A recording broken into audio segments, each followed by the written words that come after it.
அவருக்கு பாத்தீங்கன்னா இந்த மராத்தன் ஓடினது கொஞ்சம் நேரம் இருந்தா, ஓடி முடிச்சதுக்கு அப்புறம் உதயநிதி ஸ்டாலின் பின்னாடி ஓடினதுக்கு அப்புறம் கொஞ்சம் நேரம் இருந்தா, அதுக்கப்புறம் உதயநிதி ஸ்டாலினுடைய புது படத்தை பத்தி விமர்சனம் எல்லாம் பண்ணி முடிச்சு கொஞ்சம் நேரம் இருந்தா, அவர் இருக்கக்கூடிய மருத்துவத்துறையை பத்தி கொஞ்சம் கவனம் கொடுப்பார். இன்னைக்கு என்ன சொல்லியிருக்காருன்னா, பஞ்சு மிட்டாய் தமிழகத்துல வண்ண பஞ்சு மிட்டாயை தடை செய்ய போகின்றோம். எதுக்கு வண்ண பஞ்சு மிட்டாய் தடை பண்றீங்க, இத்தனை நாளா இருக்கு இல்லைங்க, அந்த வண்ண பஞ்சு மிட்டாயில அது சாப்பிட்டீங்கன்னா கேன்சர் வரும் அப்படின்னு நாங்க சுகாதாரத்துறையில கண்டுபிடிச்சிருக்கிறோம், அதனால வண்ண பஞ்சு மிட்டாய் தடை அப்படின்னு அறிவிச்சிருக்கிறார். சந்தோஷம். மக்களுடைய வாழ்க்கைக்கு மக்களுடைய உடம்புக்கு எது பிரச்சனை ஏற்படுத்தினாலும் கூட தடை பண்ணணும். கரெக்ட் தானேங்க?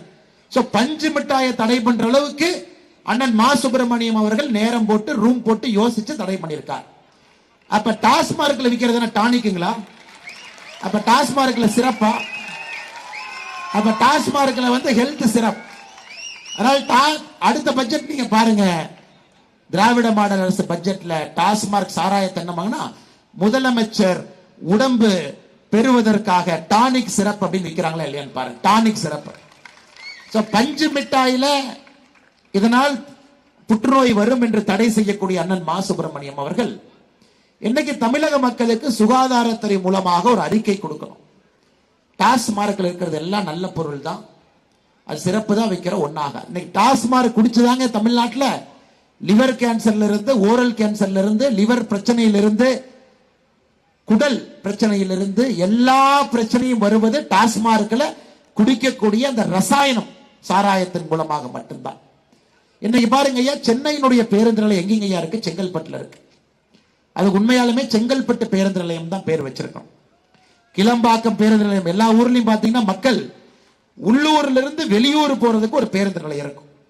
ஆனா சென்னை மட்டும்தான் உள்ளூர்ல இருந்து வெளியூர் போய் வெளியூர் போறதுக்கு ஒரு பேருந்து நிலையத்தை கட்டி வைத்திருக்கிறார்கள், கிளம்பாக்கம் பேருந்து. இதை மக்கள் எல்லாம் கோபத்துக்குள்ளான மேல வரும்போது பார்த்துட்டு வந்தாங்க ஐயா, ஒரு பஸ் நின்று இருந்துச்சு, ஒரே ஒரு பஸ். அவ்வளவு பெரிய பேருந்து நிலையத்திற்கு ஒரே ஒரு பேருந்து நின்று கொண்டிருக்கிறது. அமைச்சர்கள் இதை இன்ஸ்பெக்ஷன் பண்றதுக்கு வந்தாங்க ஐயா, அவர்கள் பின்னால் நிற்பது கூட ஒரே ஒரு பேருந்து மட்டும்தான். அந்த வீடியோல பார்த்து எதற்காக நான் 2 ஆட்சியும் உங்கள் முன்னால் வைக்கின்றேன். 33 மாத காலமாக இருக்கக்கூடிய திராவிட முன்னேற்ற கழகத்தினுடைய ஆட்சி பட்ஜெட் போய் பேர் வைப்பதற்காகவே ஒரு பட்ஜெட், எந்த தொலைநோக்கு பார்வையும் இல்லாதது, செய்யக்கூடிய வேலைகளால் மக்களுக்கு எந்த பிரயோஜனம் இல்லை. அதையெல்லாம் தாண்டி வளர்ச்சி என்பது கோபாலபுரத்தினுடைய வளர்ச்சிக்காக ஒரு பட்ஜெட்டோ தவிர தமிழகத்திற்காக. இதுலயே நீங்க தெளிவா புரிஞ்சுக்கலாம். இன்னைக்கு திமுகவினுடைய 511 தேர்தல் வாக்குறுதி கொடுத்திருக்கிறாங்க ஐயா. மிக முக்கியமான வாக்குறுதி நான் படிக்கிறேன், உங்களுக்கு தெரியும். நாங்கள் ஆட்சிக்கு வந்தால் இதை செய்வோம் அதை செய்வோம் சொன்னதுல மிக முக்கியமாக அவர்கள் சொல்லி இருப்பது, சிலிண்டருக்கு 100 ரூபாய் மானியம் வழங்குவோம். இன்னைக்கு 33 மாசம் ஆச்சு. நம்முடைய ஆட்சியில மோடி சிலிண்டருக்கு 300 ரூபாய் மானியமும், வேறு சாதாரணமான சிலிண்டர்களுக்கு 200 ரூபாய் மானியமும் நம்முடைய ஆட்சியிலே கொடுக்க ஆரம்பித்திருக்கின்றோம். யாரெல்லாம் 2014க்கு பிறகு மோடி சிலிண்டர் மூலமாக அந்த முதல் கனெக்ஷன் இலவசம், அவர்களுக்கு 300 ரூபாய் மானியம். 2014க்கு முன்பே சிலிண்டர் இருந்ததுங்க, நம் மோடி சிலிண்டர் மூலமா வாங்கல, அவர்களுக்கு 200 ரூபாய் மானியம். ஆனால் இவர்கள் சொல்லி இருக்கக்கூடிய 100 ரூபாய் மானியம் இன்னைக்கு 3 பட்ஜெட் முழுமையாக போட்டு கூட நிறைவேற்ற முடியாத கையாளாகத்தனமான ஒரு அரசாக திராவிட முன்னேற்ற கழகத்தினுடைய அரசு இருக்குங்க ஐயா. 100 நாள் வேலை வாய்ப்பு திட்டத்தை 150 நாட்களாக மாற்றுவோம். இல்லை, அந்த 100 நாள் வேலை வாய்ப்பு திட்டத்திற்கு 100% பணம் நாம் கொடுப்பது மத்திய அரசு. 1 ரூபாய் 1 பைசா 100 நாள் வேலை வாய்ப்பு திட்டத்தில் மாநில அரசினுடைய பணம் இல்லைங்க ஐயா. கல்வி கடன் ரத்து செய்வோம், 1 பைசாவை காணோம். கோவிட்-19 தொற்று காலத்துல எந்தெந்த தொழிற்சாலைகளுக்கெல்லாம் பிரச்சனை ஏற்பட்டதோ அவர்களுக்கு வட்டியை குறைத்து 15,000 கோடி ரூபாய் கொடுப்போம். குறிப்பாக மறைமலை நகர் உட்பட இங்க இருக்கக்கூடிய நம்முடைய தொழிற்சாலைகள் அதன் மூலமாக பயன்பெறுவாங்க. 1 பைசா கொடுக்கல. இன்னைக்கு நம்முடைய மறைமலை நகர் உட்பட தொழிற்சாலைகள் பயன்பெறுவதெல்லாம் மத்திய அரசினுடைய முத்ரா திட்டம் மூலமாக. நாம கோவிட்-19 மூலமாக கொடுக்கப்பட்ட சிறப்பு நிதி மூலமாக மட்டும்தான் பயன் கிடைக்கிறதோ தவிர மாநில அரசினுடைய தேர்தல் அறிக்கை மூலமாக இல்லை. நாங்கள் ஆட்சிக்கு வந்தால் நெல் 1 குவிண்டல் குறைந்தபட்ச ஆதரவு விலை 2,500 உயர்த்துவோம், பட்ஜெட்ல காணா. 1 டன் கரும்பு 4,000 ரூபாய், பட்ஜெட்ல காணா. பெட்ரோல் டீசல் விலையை 5 ரூபாய் 4 ரூபாய் குறைப்போம், பட்ஜெட்ல காணா. தமிழகத்தினுடைய மேல்நிலை பள்ளிகள் கல்லூரியில யாரு படிக்கிறீங்களோ 4G 5G டேப்லெட் உங்களுக்கு கொடுப்பாங்க. ஆனா கொடுத்த லேப்டாப்பை புடுங்கினாங்க. அதான் இவர்களுடைய சாதனை. மீனவ பெருமக்களுக்கு 2 லட்சம் வீடு கட்டி கொடுப்போம். ஒரு செங்கலை கூட நவுத்தலைங்க ஐயா. பகுதி நேர ஆசிரியர்கள் செவிலியர்களுக்கு பணி நிரந்தரம் செய்வோம். சென்னை மாநகரத்துக்கு வந்து பாருங்க, எல்லாம் ஆர்ப்பாட்டம் செய்து கொண்டிருக்கின்றார்கள். 511 தேர்தல் வாக்குறுதி இந்த மாதிரி என்னால படிக்க முடியுங்க ஐயா.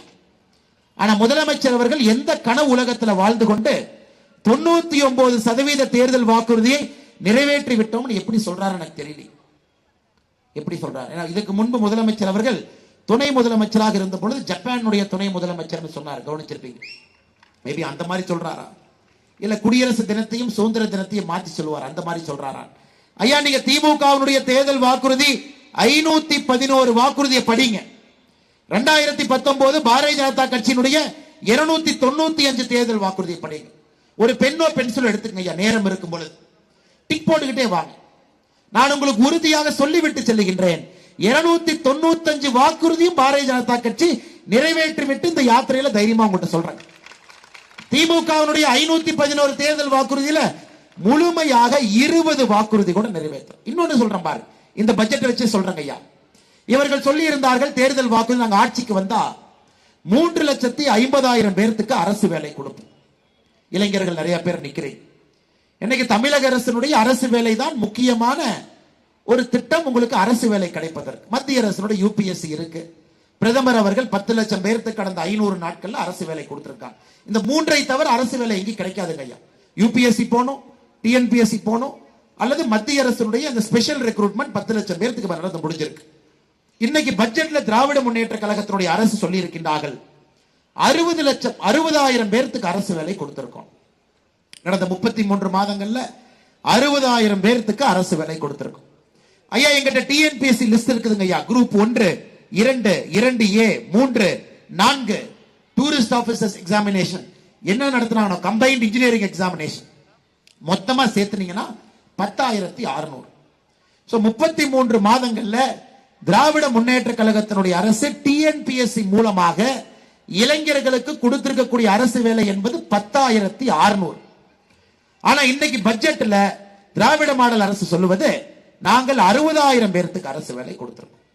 வெள்ளை அறிக்கைக்குள்ளாமே 33 மாதத்துல 60,000 பேருக்கு நீங்க அரசு வேலை கொடுத்திருக்கீங்க. அதே பொய், அதற்கு வெள்ளை அறிக்கை கிடையாது. எந்த துறையில எத்தனை பேரை எப்ப நாங்க ரெக்ரூட் பண்ணோம் கிடையாது. தேர்தல் அறிக்கையில சொல்லி இருப்பது 5 வருடத்துல 3,50,000 பேருக்கு அரசு வேலை. அந்த கணக்குப்படி பாத்தீங்கன்னா 33 மாசம் என்பது 2.5 வருஷம். 2.5 வருஷம் தாண்டியாச்சு. 1,75,000 பேருக்கு அரசு வேலை கொடுத்திருக்கணும்.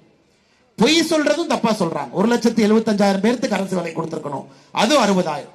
ஆனா எங்க இருக்கிறது படி டிஎன்பிஎஸ்சி என்பது வெறும் 10,600 பேருக்கு மட்டும்தான் அரசு வேலை.